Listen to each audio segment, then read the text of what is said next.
Hello and welcome to VLearn. This is session 4, a foundation course in science and technology, the golden age of science in India. Topics to be covered: introduction, second urban civilization in India, the Gupta's period and age of conflict. Introduction.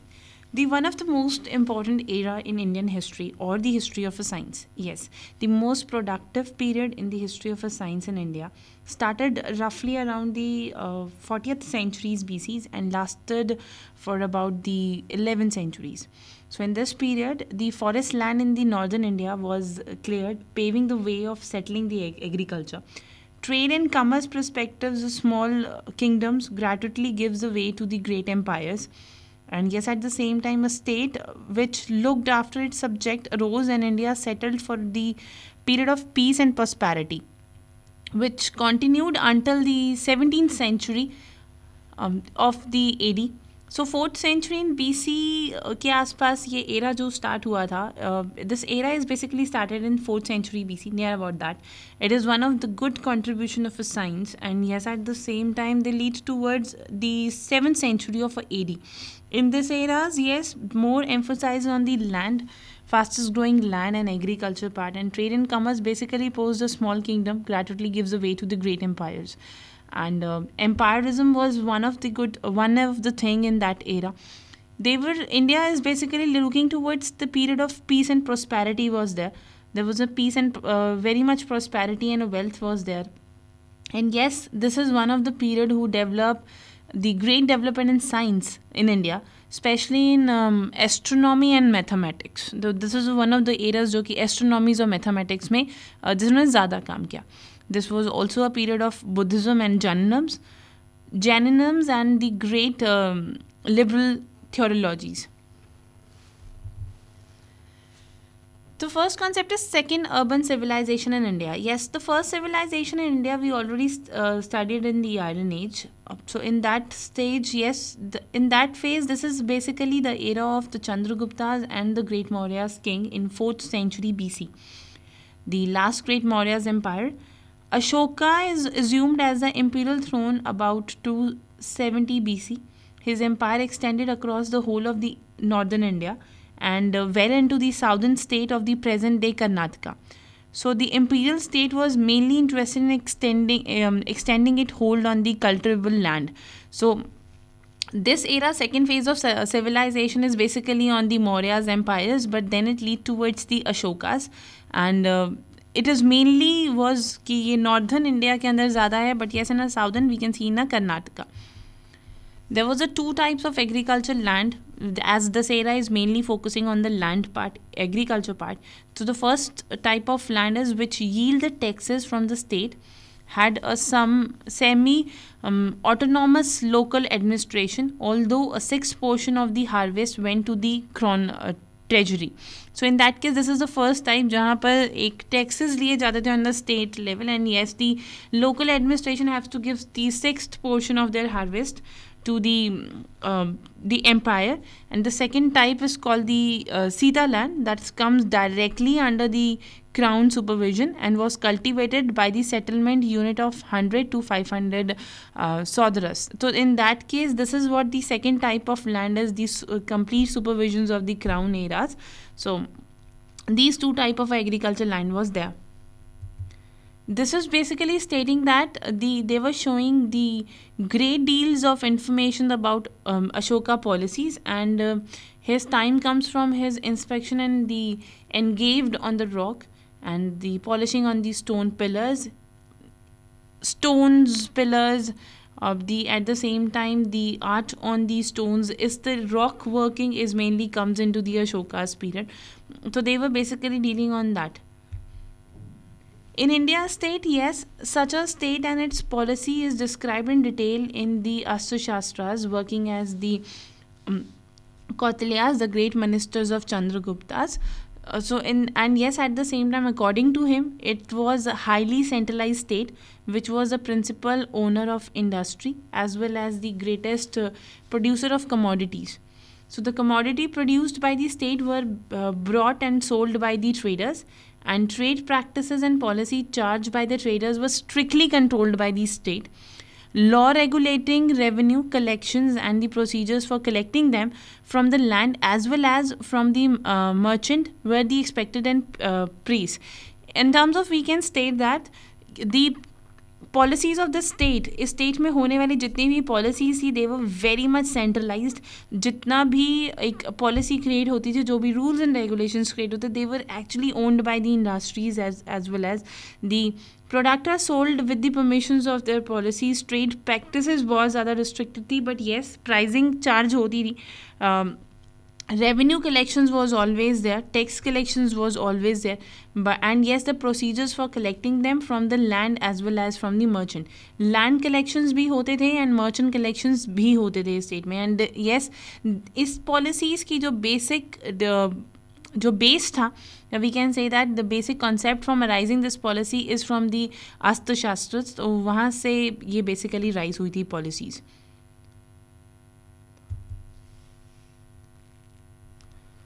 The new religion, which evolved over the period of a time, started to inhibit the growth of the culture as well as the production.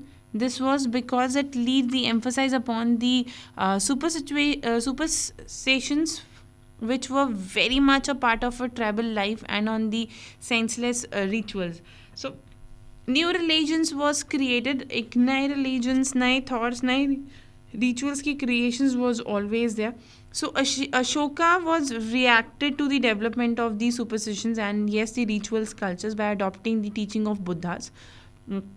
Ashoka have that teaching of Buddhas and उसके बाद एक ritual concept और spiritual, जो we can say that the supernatural concepts को ज़्यादा study किया गया. Buddhism is one of the earliest form devoid of rituals. That is the one of the first form of the religions, or we can say that the rituals part stood against the options and the advocate a simple and a meaningful life based on the reason and compassions. And yes, at the same time, Nalanda, the greatest Buddhist monastery, was the form where the school continuously meet and exchange the ideas on medicines, astronomy and humanities and theologies. So Nalanda is the one of the Buddhist school where they were giving you the ideas about the medicines, about the astronomy, about the humanities, about the theologies. So this is what the basic picture of the Buddha, and this image of the Buddha in the period of Guptas, 5th century AD. The another is what the academy, or we can say the monasteries of the Nalanda, and another is what the teaching of the Gautam Buddha. Development in technologies in the modern empire. We meet a greater deal of information about the technical development in the modern period from the Arthashastra. In Arthashastra, there are detailed description of military machine which use the principles of the centrifugal forces. However, the idea of a power these machines with emanate the source such as wind, water, steam, electricity does not exist then. So there was considerably developing in the civil engineering, and there was some development of the rural industries also. But the greater contribution to the advancement of technology was perhaps made in the area of the metallurgy and metalworking. So yes, this is what one of the technology part is arises from the Maurya's empire, जो कि ज़्यादा अस्त्रशास्त्र पे based थे, and they were basically maintaining and preparing the military machineries. They were considering, they were trying to utilizing the sources, and they were get the indication, they get the ideas of power कि किस तरीके से powers को use करना है, double up करना है with the help of wind, with the help of water, with the help of natural things. And yes, at the same time, there were no other sources of steams and electronic, but they use these kind of power with the help of civil engineering. They can use that help of rural industry in it, और उसके behalf पर वो अपने enhancement करते थे अपने powers के, और further डेवलपमेंट भी. Another is science urban civilization developing in South India. If we talk about the South, so yes, the Ashoka region was followed by the fragmentations of the empire into the small kingdom, and it's turned by the bitter rivalry. And the next major empire of emerge was the Kushanas. So this period from about the first century BC to the second century AD was one of the most flourishing period in the history of a craft and commerce in South India, because there was this is the first area of the Ashokas. Ashokas से ये startup हुआ था. This is one of the small kingdom, but yes, more towards the craft, towards the commerce, towards the creativity. And however, this empire is basically towards the third centuries onward. But this is what one of contribution in the South India. After the Ashoka period, there was the startup of the Gupta's period. So the Gupta Empire extended most in the terms of its territorial coverage of northern, southern, eastern, western India. They were more focusing towards how we can expand our kingdom, how we will reach, or we can say that the increase our kingdom. So in that case, it is what Western India as well as the term of a culture development during the region of Chandragupta's too. Chandragupta region coverage और किस तरीके से उसको expanding करनी है. It is worthwhile to consider a few character features of these period is about 100 years that might rightly be called as peak of the golden age of science in India. So this is what one of the peak age, or we can say that the peak part of the golden age in science and history. So in the Gupta's period, the social organizations are like it is the main mode of production was still the agriculture, जो कि एक Maurya's period से चलता आ रहा था, agriculture part.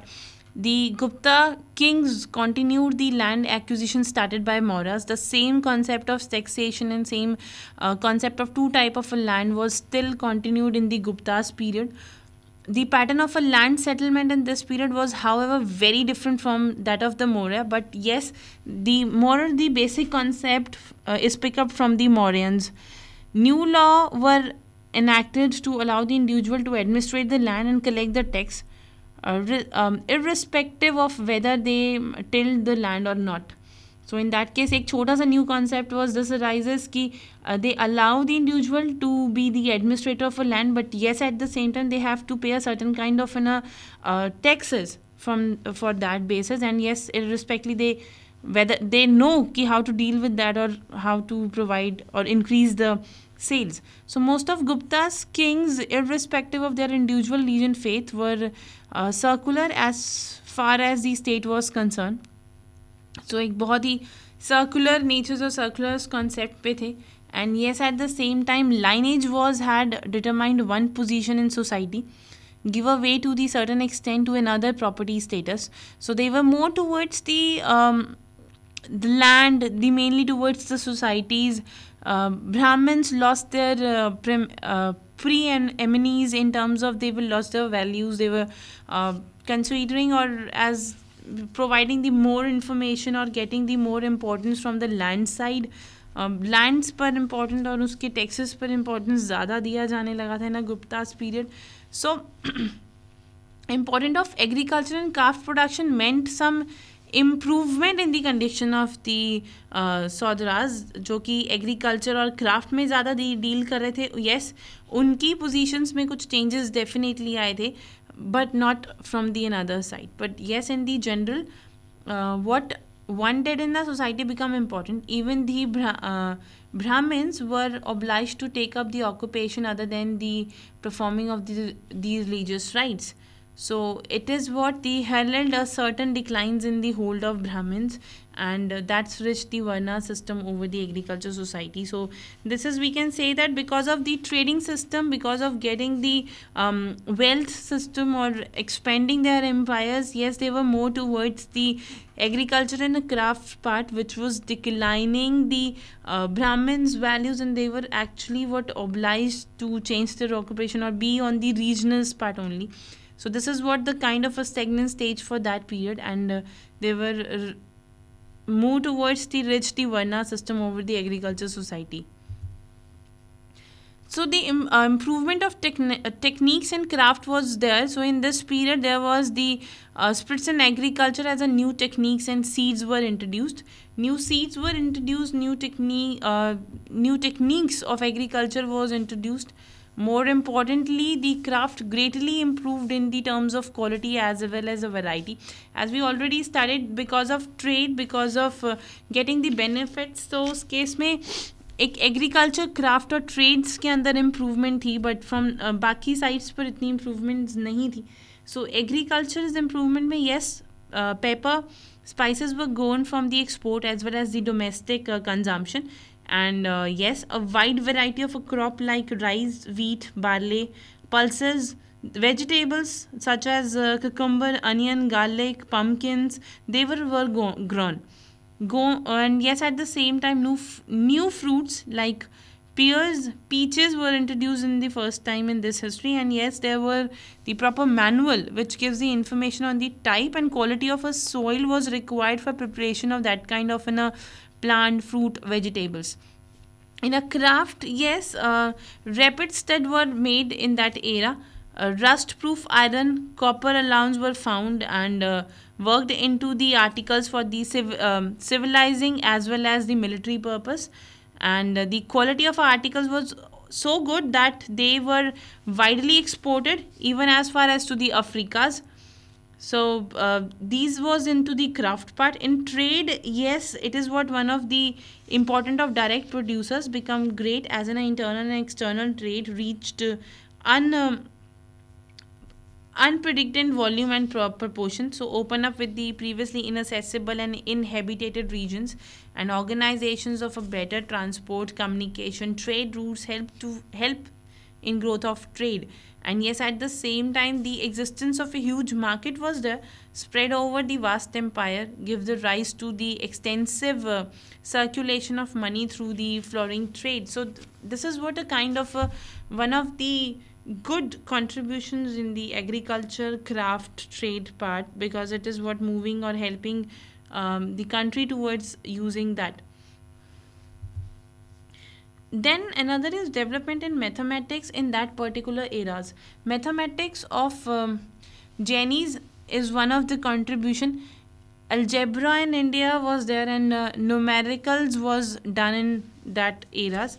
So few numericals was done, and yes, at the same time they will take in the Jainis part, they will take the help of Bhagavati Sutras, and they were taking the help of the n fundamental categories to resolve their all mathematical issues. And yes, at the same time they were looking to resolve the all numerical parts. In the astronomy development, while there was no doubt that the great advance were made in that period. So the Aryabhatta was born in 476 AD, was one of the greatest astronomer for the Gupta's period, and it was his frame belief that the earth was rotating and the heavens resting. So it is also gives a scientific explanation of the occurrence of the eclipse as opposite to the prevailing ideas that Rahu Ketu caused the eclipse. So Aryabhatta was one of the greatest person who was giving the ideas about that जो earth है वो rotate करती है, and yes, at the same time there was the ideas of a Rahu and Ketas जिसकी वजह से eclipse rise होते हैं, and yes, at the same time on the rotation of that earth they have that scientific explanation, and for this, yes, they was explaining the eclipse also. And yes, at the same time another is what the trigonometric tables was one of the contributions of Aryabhatta, and the modern historical researchers shown that whole series of astronomers including the Vanambhiyam and Brahmaguptas and Lala's other ignored above statements of Aryabhatta, declaration of misinterpreted it. So in terms of this is what the Aryabhatta contribution in the astronomy. Declining of Gupta's empire, yes, in this we were actually getting an idea about that how it is declining.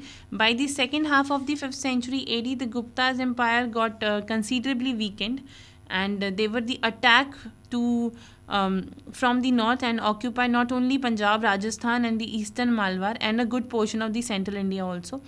Both internal and external factors combined and led to declining the Gupta's European. There were not only an external or the war factors, but yes, there were few internal factors also, जिनकी वजह से Gupta's period decline हुआ था.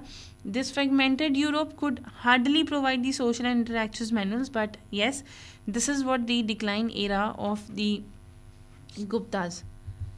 Then another rise, the age of conflict. This is what the period between 750 and 100 AD. This is what the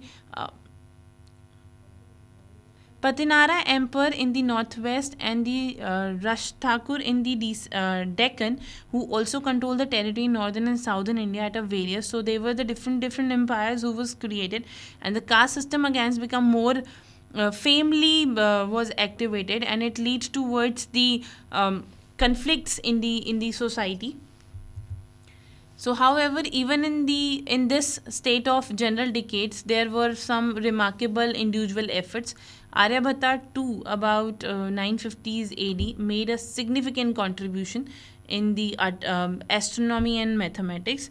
Bhaskaras too wrote his famous mathematical astronomical work from 4 parts. So this is what one of the good contributions जो कि age of conflict में राज हुई थी. But yes, these contributions gives in a very good ideas about the mathematical and astronomy. So yes, there are few questions which you have to do it yourself. First is explain the term age of conflict, and yes, discuss the Gupta's period. So this is all about for the today's session. We were winding up here. Thank you so much. Happy learning. We learn.